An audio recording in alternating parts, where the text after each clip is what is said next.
What the heck is Physiocracy? It was a school of economic thought that's considered to be a precursor to capitalism. Started by a court physician of King Louis XV of France, the man's name is Francois Quesnay, or in proper French, ha ha ha ha ha. And it challenged the contemporary economic absolutism of mercantilism with this table called Le Tableau Économique. Ha ha ha ha. Mercantilism took off during the age of colonialism around the 1500s. This economic policy was adopted by all the great powers of the time. So France, Spain, Portugal, Great Britain. The idea of wealth in the mercantile school of thought was that you hoarded as much gold as you could, you exported as much as you could, but you minimized your imports because you always wanted to have a trade surplus and you wanted to make sure that you always had a higher and growing reserve of gold and silver. And of course, the backbone of all of this mercantilism was building colonies for resources. But Quesnay and the fellow physiocrats believed that it was production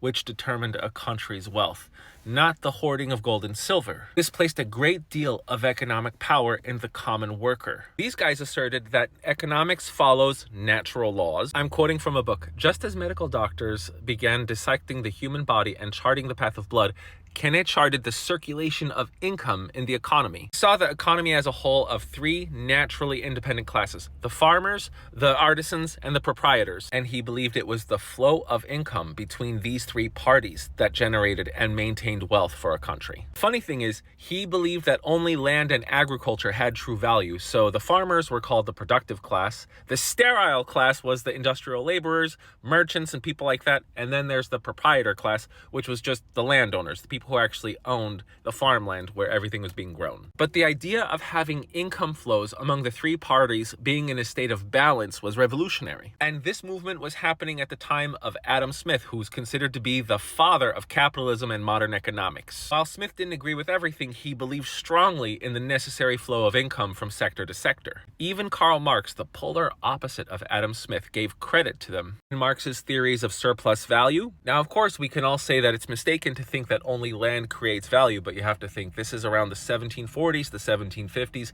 The Industrial Revolution was just beginning. So the idea of factories, mass production, intellectual property, that is not even a blip on anyone's radar at this point in time. And one of the greatest contemporary critics of this physiocracy was David Hume, one of the most brilliant philosophers of all time from Scotland. If you don't know about him, you could just call him the universal skeptic. He was one of the guys who believed that, well, the sun rises every single day, but that doesn't mean it's going to rise tomorrow. When he was writing to one of his friends who was going to be critiquing the physiocrats, he said that, "I hope in your work you will thunder them, crush them, and pound them, and reduce them to dust and ashes. They are indeed the set of men most chimerical and most arrogant that now exist since the annihilation of the Sorbonne." I can't describe a Scottish person without trying some of that accent, sorry. And their idea of money and trade was very limited because, again, they considered both to be sterile attributes. That is really antiquated when you come to think about it, because how can you not think of money as something you could turn into more money even at that time? Physiocracy is just one of the many ideas that helped form our modern idea of what economics should be. And this topic is covered in a book, New Ideas from Dead Economists, which I recommend everybody should read. I am the Geo Husar, and let me know what you thought of my French pronunciation. Thanks for watching.